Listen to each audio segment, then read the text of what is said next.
Bonjour et bienvenue à l'acte 2 du tribunal de l'actualité, un rendez-vous pour juger du lundi au vendredi les faits majeurs de l'actualité. Vous le savez, nous sommes accessibles à travers les médias leaders Truth TV et Watt FM. Vous pouvez également nous regarder en streaming sur Facebook et en replay sur YouTube. Je suis Adam Scalet Ouedraogo, président de cette instance. Avec moi sur ce plateau, les juges du siège, Bernard Bourgouma, Geoffroy Baha. Bonjour et bienvenue. Bonjour président Ouedraogo, bonjour juge Farah, bonjour madame, messieurs.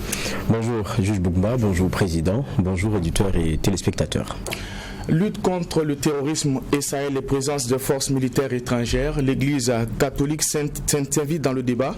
La question de l'intérêt de la présence des forces militaires était au cœur de l'Assemblée plénière ordinaire des évêques de la conférence épiscopale Burkina-Niger.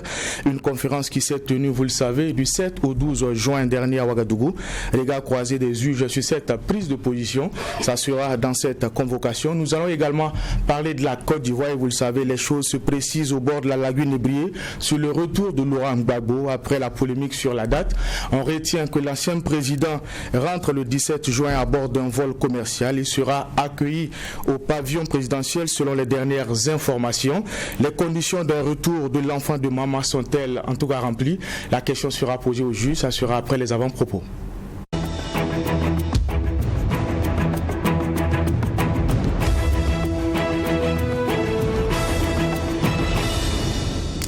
Et comme annoncé, nous allons commencer cette émission avec les avant-propos. Juge Voa, qu'est-ce qui retient votre attention pour cette seconde convocation de la semaine? Oui, merci président. Moi, c'est le Mali avec le gouvernement qui est connu. Et on va dire la façon dont cela est, donc, on va dire d'abord accueilli par les Maliens et puis lu par un certain nombre de forces, parce qu'on sait très bien que pour ce qui est du Mali, c'est vraiment difficile d'arrondir les angles et d'avoir l'assentiment de tout le monde, tant les groupes d'intérêts sont nombreux et les intérêts aussi divers, que variés d'ailleurs.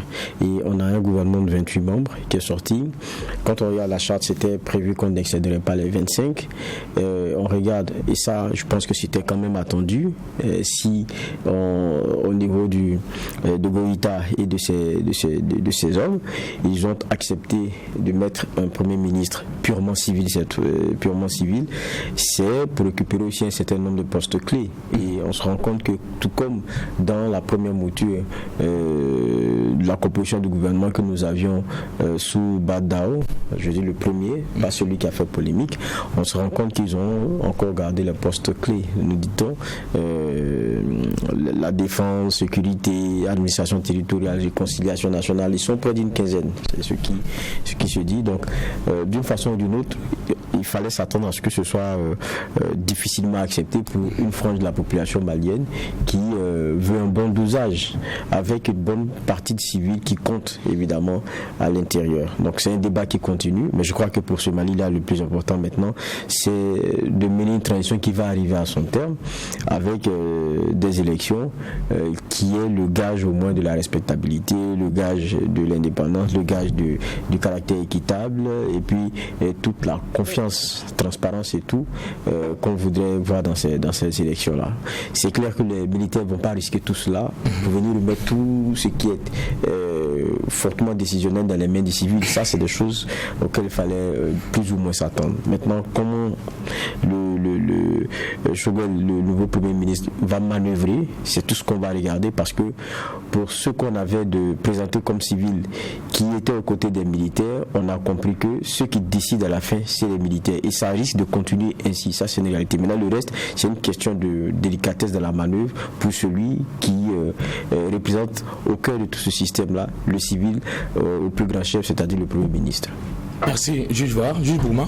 Merci président. Moi je suis tombé sur une publication de Anatole Zagré, c'est sur Facebook. Je ne le connais pas personnellement, ça je l'avoue. C'est la publication qui m'a plu, j'en fais un coup de cœur. Il dit c'est le bon moment pour commencer à planter. Voilà comment je fais. Donc il partage son expérience, si possible, trou de 50 cm de diamètre sur 50 cm de profondeur à faire au moins une semaine avant la plantation. Choix des plantes en fonction de l'objectif, ombre, bois, fruits, embellissement ou un mélange de plusieurs de ces éléments, de ses caractéristiques radiculaires ou de sa résistance au stress hydrique. Renseignez-vous avec le pépiniériste ou un autre pro. Pour le remplissage, 1/3 des fumiers à faire fermenter au préalable et 2/3 de terre obtenue à la trouaison. Usage de produits thermicides, protection contre les animaux, arrosage le soir avec 10 à 20 litres d'eau 2 fois par semaine. Et puis il pose la question, et vous, comment faites-vous? Donc, et effectivement, il y a des partages d'expérience. J'ai lu les commentaires. Il y a des commentaires de certains spécialistes d'ailleurs de l'environnement qui viennent dire que c'est bien et qui ajoutent de la précision. Donc, je dis c'est très bien, c'est un coup de cœur. Moi, je le prends comme avant-propos parce que c'est important. C'est effectivement la période de planter des arbres. Et quand on voit comment est-ce que les choses se font, les associations s'y mêlent, les membres du gouvernement et tout, mais après vous faites un bilan de ces arbres plantés, vous voyez, il n'y a pas grand-chose. Alors que parfois, il y a ces spécialistes de l'environnement qui sont là, qui veillent au grain, qui disent que oui, tout s'est bien passé, mais rien. À côté de ces messieurs également qui font des efforts, après c'est inutile, il n'y a pas de grille de protection. Donc même pour les arbres qui réussissent effectivement à tenir après la saison, il n'y a pas d'entretien à 2 niveaux. Un, c'est des endroits où parfois il faut de l'eau pour accompagner les jeunes pousses, il n'y en a pas. La jeune pousse meurt. 2, il n'y a pas de protection et les animaux naturellement vont s'en charger et puis c'est beaucoup de temps, d'argent et d'énergie perdue. Donc toutes ces opérations de reboisement, de replantation que le Burkina a eu durant, même si on prend les 5, je ne parle même pas des 10 dernières années, on prend les 5 dernières années, si ça fait tenu, je pense qu'on avait pu faire œuvre utile. Malheureusement, beaucoup s'en tient pas. Donc j'ai dit c'est un coup de cœur parce qu'il montre comment est-ce qu'on peut faire de façon simple. Ça peut se faire à la maison, ça peut se faire en association, mais sauf que quand vous voulez les choses à grand renfort de presse, vous n'avez pas le temps d'aller faire des trous de 50 cm de profondeur, 50 cm de diamètre et attendre une semaine avant de venir, puisque ça va demander encore des efforts supplémentaires. Donc on part faire des petits trous et puis bon, la conséquence on la connaît. Avec l'ancien ministre de la Jeunesse, Justin Koutaba, c'était l'opération 65-15 ou 65-46, je ne me rappelle plus du concept, mais c'était de faire un certain nombre de plans. Bon, le bilan il n'est pas bien parce qu'il n'y a pas eu d'entretien, il n'y a pas eu de suivi. Il y a des arbres qui avaient besoin d'eau, comme je l'ai dit, comme il a dit, ça n'a pas suivi. Même pendant cette saison de pluie, il dit 10 à 20 litres d'eau 2 fois par semaine, c'est suffisant. Mais après la saison, il y a un minimum d'entretien et de suivi. Ce n'est pas fait. Donc, je dis c'est un coup de cœur. Bravo à M. Anatole Zagré d'avoir partagé son expérience. Comme je l'ai dit hier, c'est un outil. Facebook et les réseaux sociaux sont des outils. L'usage qu'on va en faire, c'est la personne qui l'utilise qui détermine. Merci, messieurs les juges. Analyse sur le dernier gouvernement au Mali et interpellation sur la protection de l'environnement. Voilà ce qu'on retient de ces propos introductifs-là. Merci aussi à l'équipe de réalisation de cette émission, le tribunal de l'actualité. Je le disais, les évêques de la conférence épiscopale Burkina-Niger ont pris position et en tout cas donné leur lecture sur la situation sécuritaire au Burkina Faso et plus général dans la sous-région. Alors, quand on écoute justement cette instance-là, l'intérêt de la présence des forces militaires au Sahel est revenu. Alors ils estiment justement que quand on fait un lien avec ce qu'on a en termes de victimes civiles, le débat doit se poser, on doit s'interroger réellement sur ce qu'apportent justement ces forces-là en Afrique. Alors quand c'est une telle problématique apportée par la conférence épiscopale, forcément ça fait écho au juge Bouma. Oui, effectivement ça fait écho, comme d'ailleurs toutes les sorties de ces évêques qui se réunissent 2 fois par an, donc en début d'année et à la mi-année. Donc 2 fois par an avec des contenus plus ou moins différents. Et c'est lors de la rencontre de début d'année qu'ils partent également présenter leurs vœux au chef de l'État à l'occasion du nouvel an. Et c'est un rituel consacré au niveau des évêques, donc au niveau de la conférence épiscopale Burkina-Niger. Donc nous sommes effectivement en juin et donc c'est la 2e session effectivement de l'année qui a eu lieu, qui consacre un certain nombre de choses, des nominations, des validations de certaines institutions de l'Église. Et après maintenant, il y a cette lecture sur la situation nationale. En lien avec l'actualité, c'est comme ça que les évêques ont toujours fonctionné. Mais quand on regarde également les sorties de ces évêques-là sur l'actualité, en général, pour ne pas dire, il n'y a pas de... La pertinence, elle est évidente. Je prends les 3 dernières grandes sorties des évêques. C'était d'abord en 2010 à l'occasion de notre, je crois que c'est les 50 ans du Burkina.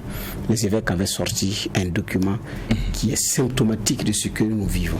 et qui effectivement provenait de comment est-ce que l'avenir pourrait être si on y prend garde.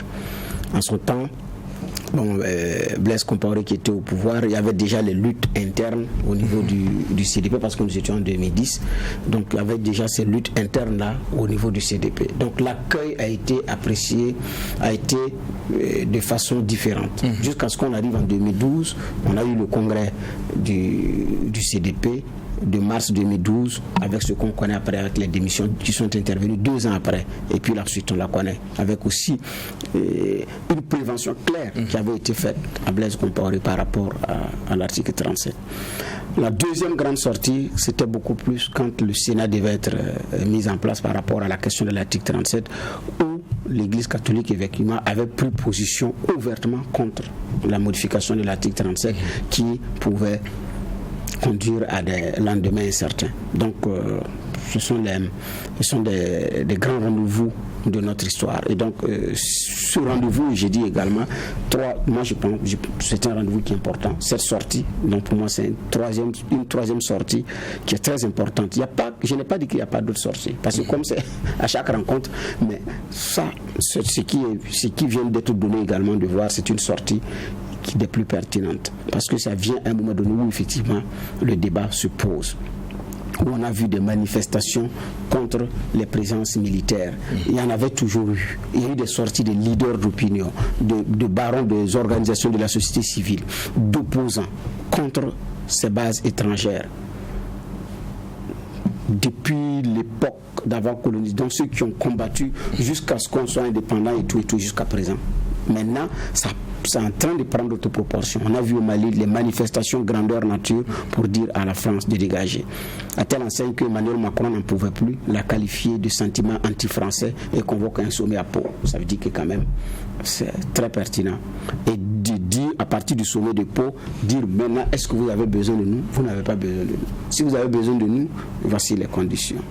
Sauf que l'après-Pau n'a pas porté les promesses, les fruits n'ont pas porté les promesses des fleurs, parce que les attaques continuent.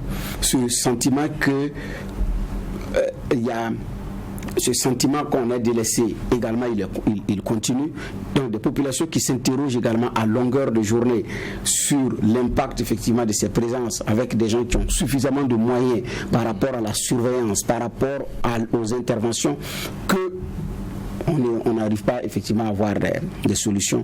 Là, naturellement, il y a lieu de se poser. Je dis donc la sortie elle est pertinente parce que ça vient à un moment donné où le débat véritablement il se pose. Et on doit avoir le courage d'aborder ce problème et à tirer toutes les conséquences. À partir de ce moment, qu'est-ce qu'il faut faire? Est-ce que ceux qui sont là vont redéfinir les formes de collaboration? Qu'est-ce que nous avons à leur demander? Qu'est-ce que effectivement, il y a autant de questions. Et je pense que c'est une sortie également qui apporte de l'argument qu'il y a nécessité qu'on puisse se parler par rapport à cette situation. Alors, juge on l'a dit, le débat il est vu comme le monde. La question de la présence des forces militaires en Afrique et notamment au Sahel. Une prise de position assez claire des évêques de la conférence épiscopale Burkina-Niger, on l'a dit. C'est une instance qui donne très souvent sa lecture sur des questions d'actualité. Mais sur la question militaire, c'est quand même assez inédit. Et comme Bernard l'a dit, pour certains, c'est une occasion de poser le débat et de tirer toutes les conséquences, notamment en lien avec ce qui s'est passé à Solane et puis récemment la décision prise par la France avec l'opération Barkhane.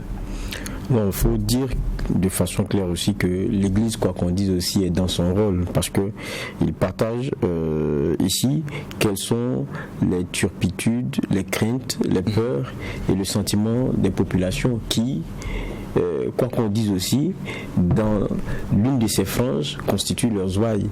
Et ça, c'est une réalité. Et ils le disent, par exemple, pour ce rendez-vous qui s'est achevé le 12, ils disent très bien que l'avenir et la survie de l'Église au Sahel, particulièrement, en dépend. Dépend de quoi? De cette stabilité. Ça veut dire qu'il ne s'agit pas que de lever les yeux au ciel et de prier pendant que il y a un terrorisme qui vous tient par les pieds, vous tire par le bas. C'est pas de ça qu'il s'agit. Il faut vivre son temps, il faut être de son monde, il faut être de la réalité qui est partagé, et puis donner son sentiment. Je pense que c'est dans ce contexte-là que l'Église, à chaque fois, donc donne son avis sur un certain nombre d'éléments. Quelquefois, qui peut être lu comme courageux par certains, je parle des avis, ou sorti de ce qu'on attend de leur mission, mais moi c'est pas comme ça que je conçois la chose. Je dirais même que dans notre espace, on est encore plus au regard de certaines actualités, on est encore plus dans la retenue. Parlons toujours de cette église. Regardez un peu au Congo, vous comprendrez. Là, les clivages sont si profonds et politiques au sens cru du terme, que l'Église est obligée aussi, par moment, dans ce contexte-là, de dire son mot, qui, ma foi, est un genre d'intrusion, pour certains, dans un monde qui n'est pas le leur, mais qui est purement politique. Dire même que l'Église est politique, c'est des choses indissociables, c'est de ne pas connaître même l'histoire de l'Église. Donc aujourd'hui, je crois qu'il y a une réalité qui concerne tous les Burkinabés, que vous soyez catholique, que vous soyez musulman, que vous soyez animiste ou adorateur de fétiches ou traditionnaliste ou quoi que ce soit. Il y a cette réalité-là qui peine tout le monde. Et donc chacun devra avoir son mot à dire, chacun devra avoir pour moi son avis à partager. Et je crois que le nombre de questionnements qui sont posés dans ce rendez-vous-là de la conférence épiscopale Burkina-Niger, je crois que ça, et c'est ce qui est intéressant, c'est que ça rejoint ce que beaucoup pensent et ce que beaucoup disent depuis. Bernard le disait à des mots tout à l'heure, c'est la question de la présence des forces étrangères. Et la question qui est posée, il se pose la question d'abord de voir à quand le bout du tunnel, mais un peu en avance, ils disent tant de forces étrangères sur nos territoires, alors que l'espérance des fruits déçoit de plus en plus la promesse des fleurs. À quand le bout du tunnel? Ça veut dire que le minimum dans la conjugaison des efforts que vous avez, c'est d'avoir des résultats qui soient probants et que sur le terrain, il y ait à glaner quelques victoires ou, puisque la victoire peut être ce qu'on attend en définitive, mais avoir quelques avancées. Et cela transparaît d'abord par un certain nombre d'éléments qui sont concrets. Voir le nombre de déplacés internes diminuer. Voir le retour de certains déplacés dans des zones qui ont été sécurisées. Se rendre compte de façon très claire, de façon drastique, la diminution du nombre d'attaques. Ça, c'est ce qu'on devrait avoir si la conjugaison des efforts, avec quoi qu'on dise, la présence d'une force militaire étrangère dans un pays indépendant qui est inimaginable dans d'autres cieux, c'est-à-dire que quand on l'accepte ici, cet inconfort-là, ça devrait se faire avec un minimum de résultats. C'est-à-dire que vous ne pouvez pas accepter l'inacceptable, on va dire comme ça, parce que vous êtes pris à la gorge et que on ne sent pas l'apport ou la plus-value outre mesure. Je pense que c'est ce qui est posé ici comme problème par cette conférence-là. Et ça, c'est partagé par nombre de Burkinabés aujourd'hui. Et pas seulement. Vous avez vu au Mali comment ça s'est passé. Dans beaucoup de pays où il y a ces forces étrangères-là, la grande question se pose. Est-ce que à un moment donné, ça ne nous endort pas du point... Parce qu'à un moment donné, vous vous dites, bon, on compte tellement sur l'autre, bon, je suis sûr qu'avec ce qu'il a comme avancée technologique, ce qu'il a comme moyens matériels et tout ça, il y aura un genre de partage de renseignements, un genre de conjugaison d'efforts et de conjugaison en matière d'opération terrain. Et donc, forcément, ça va bonifier notre offre.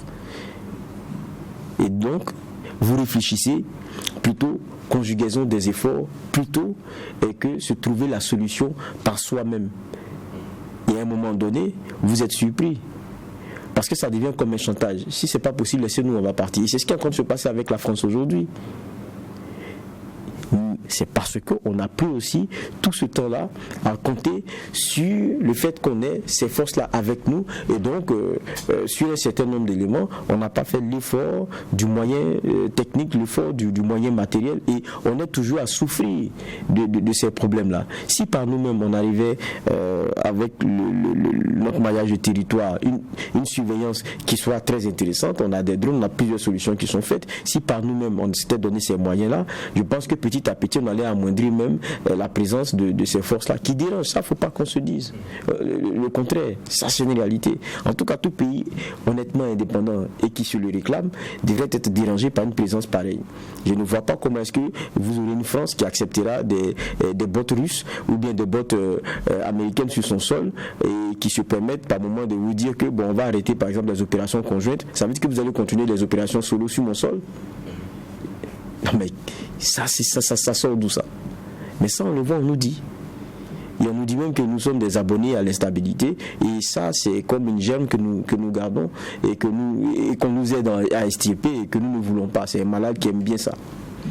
Qu'on nous le dise, et ça c'est parce que bon, on l'a permis. Et je crois que la conférence revient sur ces éléments-là, sans peut-être aller aussi loin. Mais rien que le questionnement pose tout le débat et puis rejoint tous les sentiments que beaucoup aujourd'hui partagent. C'est bien ce que je pense concernant cette conférence. D'accord. Alors, on l'a dit, il faut se poser des questions, et les bonnes questions sur la question de la présence de forces étrangères sur nos sols. C'est un débat qui a été longtemps porté par la société civile. Vous avez parlé de sentiments anti-français et sentiments anti-présence française. Mais on a comme l'impression que ces OSC-là sont aujourd'hui à recul face à ce débat-là. Hier, on a reçu le représentant d'une nouvelle organisation de la société civile qui estime que les OSC ont laissé le terrain. Est-ce également votre analyse? Alors, je n'ai pas parlé de sentiments anti-français, c'est Emmanuel Macron. J'ai cité Emmanuel Macron. Merci pour la précision. Oui, non, je précise, parce que j'ai dit sentiments anti-français. En son temps, je m'étais inscrit en faux par rapport à ce que M. Macron avait dit. Non. Ce n'est pas une affaire de sentiments anti-français, parce que des Burkinabés sont mariés à des Françaises et des Français sont mariés à des Burkinabés. Ils font des enfants, et il y a des Burkinabés qui sont ici, qui sont en France, qui font dans l'entrepreneuriat, qui travaillent, qui s'en sortent. Il y a des Français également qui sont établis au Burkina qui font fortune. Donc franchement, je ne vois pas où se trouve le sentiment anti-français. Maintenant, on s'interroge sur la nécessité de certaines... sur la franchise dans la collaboration que nous avons. Je pense que c'est beaucoup plus là qui est en jeu. Au Mali, pendant l'opération Serval, juste après l'opération Serval, le président français s'appelait François Hollande. Au Mali, il y a des enfants qui s'appellent Hollande aujourd'hui. Il y a des parents qui ont donné le nom François Hollande à leurs enfants au Mali. Tellement ils étaient fiers de l'intervention française contre les groupes armés, les bandes armées maliennes. Et aujourd'hui, la tendance a changé. Donc, que ce soit les Africains ou la même France doivent se poser des questions par rapport aux réalités de cette présence. Et là, en fait, c'est ce débat qu'il faut poser. Les chefs d'État sont allés et regardez la façon infantilisante de comment est-ce que Emmanuel Macron a annoncé la rencontre de Pau. C'était à demi-mot que les présidents ont dit c'est pas comme ça on fait. C'est pas comme ça. C'est pas courtois. Donc, je pense qu'entre les coulisses, ils ont pu se dire cette vérité, mais c'était à la face du monde. Donc la suite aussi, excusez-moi, on la connaît. Donc le sommet, oui, mais est-ce que le sommet a permis de régler les vrais problèmes? Parce qu'il ne s'agit pas de tenir un sommet pour dire est-ce que vous avez besoin de nous? Non. Le sommet a réaffirmé que les Français sont utiles. Mais sur le terrain, il y a des populations qui se posent des questions. Et aujourd'hui, des leaders religieux de ce niveau-là aussi qui se posent les mêmes questions. Donc, ce n'est pas un sentiment anti-français. Vous allez mettre les évêques également dans le lot des sentiments anti-français. Les évêques qui relèvent d'une catholique qui appelle la France sa fille. Ah non. Donc il y a un débat sérieux à poser. Effectivement, il y a une société civile qui a lâché du lest. Mais ça ne veut pas dire qu'elle ne regarde pas et qu'elle ne va pas rebondir. Parce qu'effectivement, après le sommet, à un moment donné, les choses ont commencé à se tasser. Il y a eu la promesse d'envoyer de la logistique, d'augmenter les effectifs. Mais ce n'est pas les bonnes intentions. C'est du résultat que les uns et les autres veulent. Et les évêques d'ailleurs le disent dans leur écrit, puisqu'ils disent la nuit d'horreur de Solane donne de constater que le spectre terroriste se fait de plus en plus menaçant pour une population qu'environne pourtant des bases nationales, des bases militaires tant nationales qu'étrangères. Ils disent que les attaques se font dans des endroits où il y a même des bases nationales et des bases étrangères. Ce n'est pas une vue de l'esprit, ce n'est pas un rêve, c'est une réalité. C'est une réalité. Donc, et ce qui n'est pas sans jeter les populations dans une grande perspective, avec des perspectives alarmantes de détresse sans mesure des personnes déplacées en cette période hivernale commençante. Les leaders d'opinion ont fait ce qu'ils peuvent. La société civile a fait ce qu'elle pouvait. Et il y en a qui continuent. Maintenant, il y a également que le débat est en train d'aller à une autre dimension. Quand les personnalités de cette trame se joignent, ça sonne comme quand Salif Keïta du Mali s'était adressé à Ibeka. C'est sur le même niveau, c'est des leaders d'opinion, c'est des voix qui comptent, c'est des voix qui portent. Et ça sonne, on n'en peut plus. Donc, et la société civile africaine seule aussi ne pourra pas. Elle ne pourra pas. Parce que cette même société civile est présentée comme des œuvrés qui n'ont rien, qui passent leur temps à prendre des stupéfiants et qui sortent. C'est comme ça qu'ils sont ridiculisés de l'autre côté. Quand ils ont besoin pour contribuer à faire chuter un régime, là ce sont des démocrates, c'est des gens qui rêvent de démocratie, qui rêvent de liberté. Mais quand il s'agit de mettre en mal maintenant un certain nombre de la coopération, ça devient des petits délinquants qui ont désœuvré, qui n'ont rien à faire parce qu'ils sont avec un État qui a été incapable de régler leurs problèmes quotidiens et ils sortent maintenant, ils transposent ça sur, comme on appelle ça, des bases militaires sur la France et autres. Non, ce n'est pas vrai. Et donc, c'est ce courage également qu'il faut à certains leaders pour pouvoir s'assumer et poser, j'ai dit bien poser clairement le débat. Au Burkina, Maurice Yamégo a refusé les bases militaires françaises. Il a refusé carrément. En 66, on sait ce qui s'est passé. Après lui, les autres qui ont suivi ont refusé. Ce n'est pas sous Sankara que ça allait marcher. Blaise Compaoré a fait la même chose, il dit qu'il ne peut pas. Maintenant, au nom de la coopération militaire, on a des coopérants militaires. Donc il y a des endroits, des garnisons, des détachements sur le plan militaire, je ne sais pas comment on les appelle, mais on n'appelle pas, ce n'est pas une base formelle militaire française au Burkina. Bon, il y en a qui disent de fait ça existe, d'autres disent non, ça n'existe pas de fait parce qu'une base c'est tout autre chose. Mais l'histoire récente de la Côte d'Ivoire, la rébellion de 2002, c'est gros comme une montagne là. C'est très visible. Le 43e Bima à Abidjan, la Côte d'Ivoire est attaquée. C'est une rébellion, la France n'est pas intervenue. Alors qu'au nom de la coopération, et c'est même dit quand le territoire ivoirien est agressé par des forces étrangères, c'est un devoir d'intervenir. Ils n'ont pas bougé, que ce sont des problèmes internes, des problèmes ivoiro-ivoiriens. Ils n'ont pas intervenu. Mais au Tchad, c'est à quelques mètres du palais que Déby avait été sauvé par les mêmes forces françaises. Là, ce n'était pas un problème tchadien. Ce n'était pas des affaires internes. Et plusieurs rébellions qui ont menacé le pouvoir de Déby ont été effectivement stoppées par la France. Les députés français ont demandé des comptes, même à Macron, par rapport à cette colonne qui déferlait vers N'Djamena, qui a été effectivement réduite par les frappes françaises. Pourquoi? La différence entre ce qui s'est passé en Côte d'Ivoire et ce qui s'est passé au Tchad, la différence est où? Et puis d'ailleurs, au Tchad, au moment où ils intervenaient, c'était pas encore fini en Côte d'Ivoire. Il a fallu qu'on dise qu'il y a eu attaque de Bouaké pour que la France s'y mêle. Donc, il y a aussi cette histoire récente là quand même que les gens tiennent et qui se posent des questions. Par rapport à la pertinence de la présence. Donc il faut avoir aussi le courage que des gens s'interrogent. Mais ne pas prendre ça comme un sentiment anti-français. Non, personne n'a été anti-français. Ça, moi, je m'inscris en faux, je ne suis pas d'accord. Alors, c'est comme Geoffroy le disait, est-ce que cette situation, justement, ne nous impose pas à aller vers des solutions endogènes? Mais c'est ce qu'on refusait de faire depuis, c'est ce que nous allons faire. La solution endogène, on n'a pas le choix. On ne vit pas en autarcie. Personne ne vit en vase clos. On a besoin des autres pour avancer. Mais il y a d'abord que nous devons apprendre à compter sur nous-mêmes.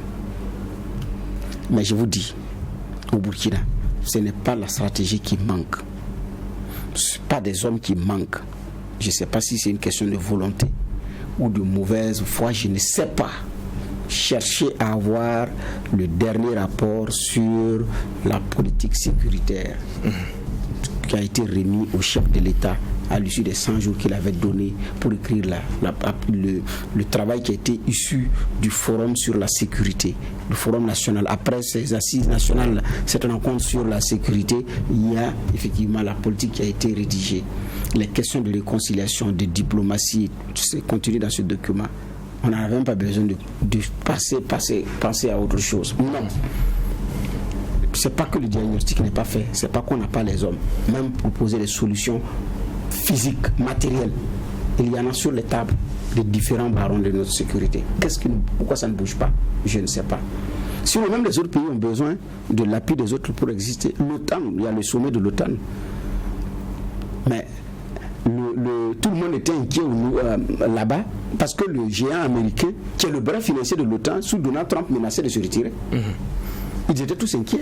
C'est-à-dire qu'on a besoin également d'un plus petit que soi pour se sentir grand, mais aussi, on a aussi besoin également d'un plus grand que soi pour se sentir également grand. Puisque c'est...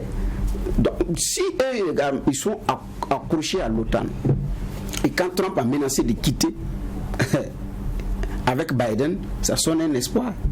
Donc hier il y avait les images de l'OTAN, de la queue des différents chefs d'État, des délégations qui faisaient le tour du monde. Ils sont tous contents et fiers. Donc c'est le fruit d'une collaboration. Donc j'ai dit aussi, on ne peut pas vivre en vase clos. Comme ils ont aussi besoin des États-Unis, comment on appelle ça, de l'Allemagne, de l'Angleterre. Donc nous aussi on a besoin de nous soutenir les uns les autres. Mais là, il va falloir également que nous apprenions aussi à compter sur nous. Et quand les autres viennent, c'est on a besoin de tel accompagnement. Mais s'ils doivent tout faire à notre place, à un moment donné, dès qu'ils bougent, on se cherche. Et c'est ça aussi la réalité, quoi. Comment d'ailleurs le G5 Sahel a été créé? Est-ce que ça a été à l'initiative de le chef d'État? Non. C'est quand l'opération Serval est finie. Il fallait passer à autre chose, il fallait trouver une autre alternative. On a lancé G5 Sahel, qui pour nous tous d'ailleurs n'était qu'une entité de sécurité, une entité militaire, une entité de défense et de protection comme l'OTAN. Non, c'est avec les mêmes projets de développement, flotte aérienne, comme on appelle ça, projets d'infrastructures routières et tout. C'est à peu près les mêmes organisations de la sous-région, l'IPTA, Kougouma, UMOA, SILS, c'est à peu près les mêmes contenus pour faire le G5 Sahel. Donc ça veut dire que, alors qu'on va courir encore vers les mêmes partenaires, les fameux bailleurs, pour demander de l'argent pour financer les mêmes projets pour les mêmes pays. Alors que sur le plan sécuritaire, on aurait pu nous concentrer avec le G5 Sahel. Bon, les chefs d'État ont décidé autrement. On fait avec. D'accord. Alors, juge Va, est-ce que vous pensez que cette interpellation justement de l'Église va faire tache d'huile, ou bien ça sera une déclaration de plus? Bon, ça a le mérite aussi de mettre, je pense, le doigt sur une plaie désignée par tout le monde. Et puis, quoi qu'on dise, cette conférence aussi, je pense qu'elle pèse aussi. Et ça, pour moi, c'est très important. Et vous savez, la conférence, si je m'abuse, ça a commencé le 7. Ça s'est achevé le 12. Vous comprenez, c'est carrément au lendemain de ce qui est arrivé à Solan, donc 5 et 6. Ça veut dire que c'est aussi dans toute cette émotion-là que il n'y a pas eu ces gants qui ont été portés pour dire des vérités qui devraient l'être. C'est comme ça que moi je conçois la chose. Et donc, ça a tout son poids. Ça a tout son poids. Et puis, c'est jamais méchant qu'il y ait, on va dire, du poids à porter à une vérité qui devait être entendue par des autorités. Ça, je crois que c'est très important de le dire. C'est inadmissible qu'à côté de présence militaire confirmée, il y ait des personnes qui se fassent massacrer dans les proportions qu'on a vues à Solan. Ça, la conférence épiscopale l'a rappelé. Personne ne le comprend. Ça, il faudrait que ce soit tenu pour dire. Je pense que quand ils le disent ainsi, ça doit bien tomber dans l'oreille de personnes qui ne sont pas sourdes. Ce n'est plus une question de passion, ce n'est plus une question de non, c'est l'opposition qui veut faire mousser sa chose, ou bien ce sont nos profondeurs. Non, c'est plus ça. L'Église n'est pas dans n'est pas dans cette appréciation-là. Donc du coup, ça donne aussi, à travers le gage de la distance, tout le poids de l'analyse. Et ça, pour moi, c'est très important que cela soit dit. Et on espère que ça sera entendu. Et sur la question de la présence notamment de forces étrangères, ça ne dit pas forcément qu'il fallait les mettre dehors, mais qu'elles-mêmes revoient leur façon de collaborer avec nous et revoient leur façon d'être avec nous. Ça, je pense qu'il n'y a pas 46 façons de dire la chose. On ne va pas répéter les choses. Quand il s'agit de quelqu'un qui a été l'objet d'un rapt dans n'importe quel pays de la sous-région, on ne sait pas comment on s'arrange avec des drones et quoi, machin et tout. On le retrouve quelque part dans un quartier piteux là. Mais on s'en va l'y chercher et puis on le ressort. Mais quand les gars sortent en colonne avec des centaines de motos là, ou bien des centaines de personnes, 200 ou des fois 150, leur même machine là n'arrive pas à les voir. Il y a un problème.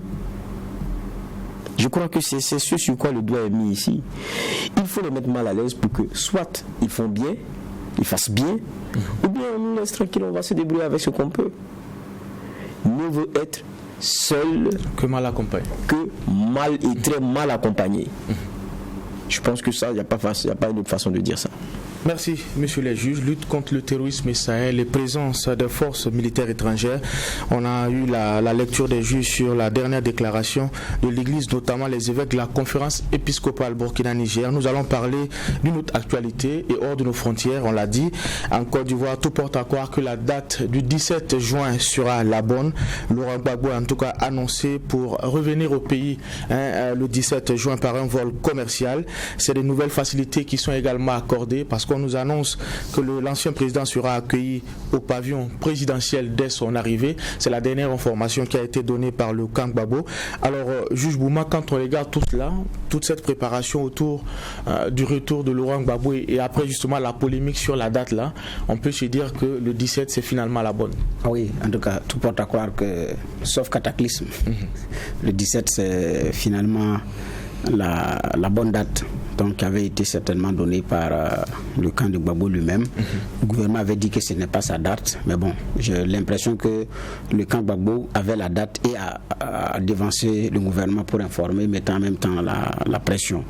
Il y a une force qu'il faut reconnaître au FPI, c'est la qualité de sa communication politique et sa capacité de faire une très bonne propagande. Ça, il faut reconnaître ça au FPI. Et là, même le très fin Alassane a été pris de court dans cette affaire. Donc la stratégie, c'est pas d'aller frontal pour réclamer l'accueil en liesse, mais d'aller de façon stratégique, et ils sont en train de réussir leur coup. À défaut d'avoir l'accueil triomphal au pied au niveau de l'aéroport, ils l'auront et ils le feront autrement. Et là, ils sont très doués pour le faire, et ce n'est pas... faut pas sous-estimer ces gens-là. Regardons la communication au niveau de la toile. Comment est-ce que le branding est fait, les bouteilles de boissons, les chaussures, les habits et tout ce qui va avec. Mais c'est ingénieux et tout ça. Et donc, ici c'est un Gbagbo qui arrive, un élu se retournant pour parler comme certains. Et donc, Alassane qui décide de donner le pavillon présidentiel, qui a décidé de donner le pavillon présidentiel, et des chapiteaux qui sont prévus pour l'accueil. Donc j'ai dit, l'accueil grandeur nature refusé au départ par les caciques d'ailleurs du RHDP, parce que je ne pense pas que ce soit tout le pouvoir ivoirien d'ailleurs qui voulait refuser. Je pense que c'est beaucoup plus l'aile Big Togo et compagnie qui n'étaient pas d'accord, mais finalement ça va se faire, j'ai dit, mais de toute autre façon. Donc. Et comme nous sommes au pays de l'éléphant, où quand l'éléphant est content, il y a des dégâts. Quand il n'est pas content, il y a des dégâts, parce que c'est ça un éléphant. Quand il est content dans la brousse, il commence à courir, il y a des dégâts. S'il n'est pas content aussi, il y a des dégâts. Donc il est à craindre aussi des débordements, parce que quand la liesse déborde, il y a ces choses-là. Mais je pense qu'il faut savoir raison garder que cela pourrait être continu. C'est vrai qu'à côté aussi, il y en a qui donnent des signaux alarmants de ce que pourrait être, comment est-ce que les choses pourront être canalisées autrement. Donc maintenant, il y a un pays qui est sur le qui-vive et qui se prépare aussi pour parer à toute éventualité. En tout cas, c'est une Côte d'Ivoire qui retient son souffle le 17. D'accord. Alors, les analystes politiques sont tous d'accord là-dessus. Il y a des dividendes politiques à retirer dans cette histoire de retour de Gbagbo en Côte d'Ivoire. Et Et sur ce chapitre-là, on a comme l'impression que c'est le FPI qui a pris le pas et entre guillemets force un peu la main au pouvoir en place. Oui, je crois aussi ça n'était que prévisible et logique. Celui qui a pu organiser l'acheminement de Gbagbo à la CPI comme un colis dérangeant, c'était le tout-puissant Alassane Ouattara. Maintenant, pour ce qui est du retour, parce que c'est quelqu'un qui, on va dire quoi, comme pour rappeler un article qui disait, on va dire syndicaliste, opposant, président, prisonnier. Mais le problème, c'est qu'il y a d'autres lettres qui sont en train d'être écrites maintenant, c'est acquitté. Et donc, il ne revient plus comme il est parti. Et donc, son retour ne peut être que difficilement organisé autrement que par ces personnes qui ont gardé de l'espoir et qui ont cru en ce qu'il y aurait d'une façon et d'une autre un acquittement ou qu'il reviendrait au pays. Ça sera difficile que ça échappe aux mains de ces messieurs-là qui sont demeurés fidèles, quoi qu'on dise, à Gbagbo Laurent pendant plus d'une décennie. Parce que c'est quoi, c'est en 2011, pendant une décennie, c'est en 2011 que tout finit et tout va vite. Et pendant toute cette année, il y a beaucoup qui ont accepté de rester en France, qui ont accepté d'aller au Ghana, qui ne sont que revenus parce qu'ils savent que Gbagbo va rentrer très bientôt et donc ça peut organiser ce retour-là. Et ces personnes-là ne vont pas s'asseoir et attendre que ce soit le camp de celui qui a clairement emmené Gbagbo réorganiser ce retour. Ça ne sera pas possible. Ça, c'est très clair. Même si, quand on regarde, il y a un pouvoir Ouattara qui tente de garder quand même la main. Ça devient même difficile. Dans l'annonce, par exemple, de ce que le pavillon présidentiel lui est accordé et tout, la question c'est si ça ne lui est pas accordé, comment est-ce que ça va être pressenti ou bien lu pour quelqu'un qui revient, qui a le statut d'ancien président et reconnu d'ailleurs par Alassane dans l'un de ses discours récemment. Et vous comprenez aussi comment est-ce que le jeu politique en Côte d'Ivoire il est très fort. Dès que Alassane a dit il peut rentrer quand il le souhaite, il s'est condamné. C'est ce que le FPI a fait. Ils ont donné une date. On a entendu celui qu'on avait déjà reçu au tribunal de l'actualité ici par 2 fois, qui a en charge la question de réconciliation nationale, donc qui facilite ces différents retours-là, Kakabé, qui disait très clairement que bon, c'est une date qui a été donnée un peu de façon unilatérale, mais l'ouverture a été faite aussi par Alassane qui dit qu'il peut rentrer quand il veut, quand il le souhaite. Et ils l'ont pris au mot, ils ont donné une date. Vous comprenez qu'ils veulent toujours garder la main sur cette organisation-là, sur ce retour qui doit être triomphal au regard de l'humiliation du départ. Je crois que c'est dans ce registre-là qu'ils sont aujourd'hui. Maintenant, est-ce que, et c'est la grande question pour moi, est-ce que Gbagbo est encore dans cette réflexion ? Parce que c'est quelqu'un qu'on connaît un tribun, harangueur de foule, beau parleur, et qui a les mots pour lesquels il n'y a pas besoin de décodeur pour le destinataire final qui est le peuple et qui fait de lui le populaire qu'il est. Mais qui a limité ses sorties, si ma mémoire est bonne, c'est une seule dont moi j'ai souvenance, une interview qui a été accordée par une confrère. C'est la seule sortie depuis. Et on sait qu'il y a eu beaucoup de sujets sur lesquels ce monsieur qui aimait beaucoup parler aurait pu sortir. Je me demande, est-ce que la prison n'a pas changé beaucoup de choses chez lui ? Est-ce que le contexte aussi ivoirien aujourd'hui, parce que quoi qu'on dise, il y a Alassane Ouattara qui a déjà fait 10 années, qui a son 3e mandat, et je suis sûr que quand Gbagbo Laurent lui-même va atterrir dans Abidjan, s'il y a une procession ou quoi que ce soit, je ne sais pas, mais quand il verra Abidjan, il verra aussi le travail qui a été fait. Donc je veux dire, il y a beaucoup de choses qui se sont passés entre-temps. Est-ce qu'il n'a pas intégré ça ? Est-ce que ceux qui sont encore dans la posture revancharde et qui veulent dans le retour donner la leçon de ceux qui ne sont pas encore morts, ne sont pas à côté même de la vision du nouvel homme qu'il est aujourd'hui ? J'ai dit, il y a beaucoup de questions, mais on attend de voir quand il viendra, quel est l'esprit. Mais déjà, je pense qu'on a des prémices. Pendant 10 années, vous avez un monsieur qui a refusé que son parti participe aux consultations électorales. Ça n'est que récemment que cela est fait avec son fils qui a pu intégrer l'Assemblée. Donc je veux dire que il y a une stratégie qui est en train d'être faite, mais c'est à quelle fin et pourquoi c'est toutes ces questions-là qui, pour moi, taraudent l'esprit. Sinon, il rentrera. Maintenant, après, tout sera calcul politique, tout sera positionnement.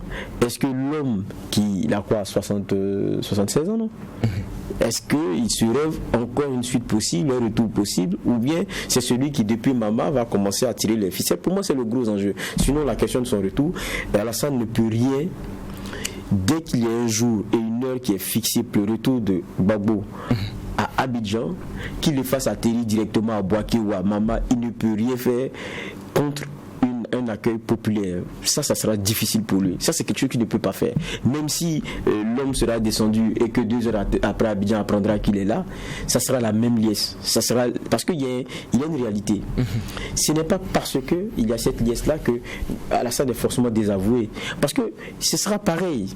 Alassane a aussi ses hommes, il est aussi aimé, il a aussi cette population qui est derrière lui. Mais pour moi, c'est toute l'expression du clivage qu'il y a en Côte d'Ivoire. Au fond, où on est un peu dans le binaire, on est soit pour Alassane, soit pour Gbagbo.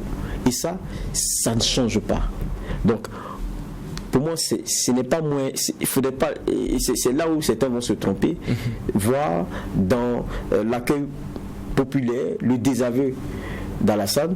Il n'en est rien. Parce que Alassane peut autant mobiliser, on l'a vu pendant d'ailleurs même les dernières élections, il peut autant mobiliser du monde dans les rues. Et beaucoup de personnes sont prêtes pour Alassane, pour employer le langage ivoirien. Donc, il faut comprendre que ça sera un accueil qui sera le genre de revanche. Parce qu'on sait l'humiliation qu'il y a eu dans le départ et qui a été mal vécue par beaucoup de personnes qui le portaient dans leur cœur. Ce sera le moment pour eux peut-être de rétablir certaines choses. Et c'est pour cela qu'ils mettent tout ce symbole, tout ce sens dans le retour de Gbagbo Laurent. Maintenant, dans la lecture, il ne faudrait pas se tromper et regarder les choses ainsi. C'est le retour de quelqu'un dans son pays qui a encore cette aura-là et qui est longtemps resté dans le cœur de beaucoup d'Ivoiriens. Alors, Juge Bouma, beaucoup parlent de retour de tous les dangers, de tous les enjeux. Alors, si ce retour-là est réussi, ça peut être une fenêtre ouverte vers la réconciliation nationale. Mais si on rate le coche, on peut aller vers une crise quand on voit aujourd'hui les déclarations déjà sur le terrain. Est-ce également votre lecture? Oui, bon, c'est vrai, il y a des signaux alarmants. Donc, vous dites danger, défi, oui, c'est vrai, je suis d'accord. Mais bon, je ne pense pas que on en arrive à une crise suffisamment ouverte, à moins que il y a un autre plan derrière. Sinon, si c'est juste pour l'accueil triomphal et qu'il n'y a pas de calcul politique ou politicien derrière par rapport à tout ça, il ne devrait pas avoir de problème. Donc certains, comment on appelle ça, abordent l'hypothèse de l'action des soroïstes tendant à récupérer la foule canalisée à travers d'autres actions. Mais bon, comment on appelle ça, je ne suis pas partisan de la théorie du complot ou du chose, donc je m'en méfie beaucoup. Voilà. Maintenant, comme nous sommes également dans le domaine politique, ces choses-là aussi sont faciles à monter pour dissuader toute éventualité. Donc, je pense beaucoup plus au retour de tous les enjeux et défis, parce qu'il y a une Côte d'Ivoire qui a souffert après cette parenthèse de la rébellion, qui a souffert aussi de l'inconstance des hommes politiques en fonction des intérêts du moment d'aller ici ou d'aller revenir, mais qui aujourd'hui fait face à un autre phénomène. Il y a eu quand même des attaques terroristes sur le sol ivoirien. Il y a eu des engins explosifs. C'est mieux de concentrer les énergies sur ces choses-là. Il ne faudrait pas commettre la même erreur que le Burkina, si j'avais dit ça au début des attaques. Passer le temps à chercher qui est venu, c'est pas ça, c'est pas le plus important. C'est comment on se défend. C'est un pays qui a d'abord passé le temps à expliquer pourquoi on est attaqué, c'est bien le Burkina. Je pense qu'au Burkina, aujourd'hui, nous sommes dans comment maintenant on se protège. Et la Côte d'Ivoire doit aussi s'inspirer de cette situation et s'y mettre. Donc, il y a un retour qui s'annonce dans ces conditions-là, dans ce contexte, et ça doit sonner tilk dans la tête des hommes politiques ivoiriens par rapport à la conduite à tenir. Donc, c'est beaucoup plus là les enjeux. Donc, aussi un Gbagbo qui avait d'ailleurs dit qu'il a tout essayé. Les élections. Il dit même la guerre, ça n'a pas marché. Qu'est-ce que vous voulez que je fasse? Il dit j'ai tout essayé. La guerre, la rue, la dénonciation. Je suis allé aux élections. J'ai même fait la guerre. Et j'ai perdu. J'ai résisté, il a perdu. Bon, est-ce qu'il y a encore un autre combat à mener? Oui, mais lequel? Revenir au pouvoir ou bien travailler à l'émergence de nouveaux jeunes, comme on appelle ça. D'ailleurs, le FPI regorge de jeunes cadres. Comment repositionner le parti, le FPI, profiter de cette aura, de cette popularité aujourd'hui engranger et puis pouvoir avoir des victoires prochaines. Je pense que c'est beaucoup plus ce combat que le FPI a mené. Mais s'il faut continuer dans tout ce Gbagbo, si ça flanche encore une deuxième fois, c'est en même temps la disparition du FPI. Donc c'est un virage de nouveaux combats. Reste à savoir s'ils sauront l'identifier et s'y mettre. Alors, sur cette question de négociation pour le retour de Gbagbo, il y a quand même oublié Charles Blé Goudé. C'est vrai qu'on n'est pas dans le même standing, c'est pas le même rang protocolaire, mais c'est deux personnages et un destin lié. Oui, mais bon, vous savez, si vous pouvez accueillir Gbagbo Laurent, c'est pas Blé Goudé que vous pouvez pas accueillir. Donc je crois que c'est comme qui dirait, par exemple, pour ce qui est du cas burkinabé, accueillir Blaise Compaoré, et puis pourquoi est-ce qu'on parle pas de l'un de ses ministres? Non, je pense pas que ce soit pareil. Maintenant, pour moi, pour ce qui est de la réalité ivoirienne aujourd'hui, je crois que autant ces messieurs-là, que ce soit Gbagbo Laurent, Alassane, vous prenez Bédié, et tous ces messieurs-là, ceux aussi qui sont partis, Nguéhi et tout, mais pour ceux qui restent aujourd'hui, qui sont encore vivants, je crois que autant ils ont conduit la Côte d'Ivoire dans ces turpitudes-là, dans ces meurtrissures vécues, autant l'enjeu pour eux aujourd'hui, parce qu'ils sont tous proches de la tombe. Faut pas qu'on appelle les choses autrement. C'est des vieux, c'est une bande de vieux. Gbagbo, Bédié, c'est des vieux. Ce qu'ils gagneraient à faire, c'est avant de partir là, de réconcilier les Ivoiriens relativement à ce qu'ils ont créé eux-mêmes. Ils sont tous coupables de cela, à des degrés différents. Il y a eu 3000 morts. Gbagbo est acquitté, mais ça ne fait pas de lui quelqu'un qui n'est pas responsable vis-à-vis de l'histoire. Il est responsable. Autant même que quelqu'un comme Alassane, autant que quelqu'un comme Bédié, tous ceux-là y ont participé. Ça, c'est une réalité. Ils ont participé à cristalliser les attentions, ils ont participé à créer ce fossé-là. Pour des raisons qui ont été créées aussi de toutes pièces, dans un pays qui ne connaissait pas ça. Je crois que le rôle historique aujourd'hui, c'est de ramener cette Côte d'Ivoire là où tout a commencé. Où, malgré les clivages profonds, les quelques clivages qu'il y avait, on riait de tout. On ne prenait pas tout au sérieux, on ne prenait pas une machette parce qu'on veut régler ceci ou cela. Où on riait d'une ethnie. Je pense que c'est ça peut-être l'enjeu. Si Gbagbo revient et qu'on retrouve encore les mêmes problèmes, je prends un exemple, Damana Picasse qui, à peine rentré du Ghana, commence à dire non, le débat c'est de savoir qui avait gagné les élections en 2011, nanana, mais c'est dépassé, c'est fini. Le monsieur qui est assis, il a son 3e mandat, mais man, est-ce que tu te rappelles que le gars là, il est à son 3e mandat? Le débat que tu mets, il est passéiste. Aujourd'hui, c'est qu'est-ce qu'on veut pour cette Côte d'Ivoire. Je crois que c'est le plus important. Même si Gbagbo vient et qu'on est encore dans ces mêmes clivages, c'est que les gens n'ont encore rien retenu. Et je pense que Gbagbo devrait avoir tiré la leçon. Et les autres aussi. Et j'ai dit, c'est tous des vieux. La dernière mission, là, c'est de laisser une Côte d'Ivoire unie. C'est tout ce qu'ils peuvent faire. Sinon, on retiendra ce qui reste là d'eux. Merci, messieurs les juges. En tout cas, c'est un retour qui est annoncé pour le 17 juin, donc après-demain, donc dans 48 heures. Une actualité que nous allons suivre de très près avec notre correspondant sur place, Yamba Cabré. En tout cas, merci pour ces clés de lecture et ces analyses. C'est un exercice que nous allons répéter demain au cours de 8 heures, poser un regard critique sur l'actualité. Manatana, restez fidèles aux médias leaders, Truth TV, Watt FM. Excellente journée.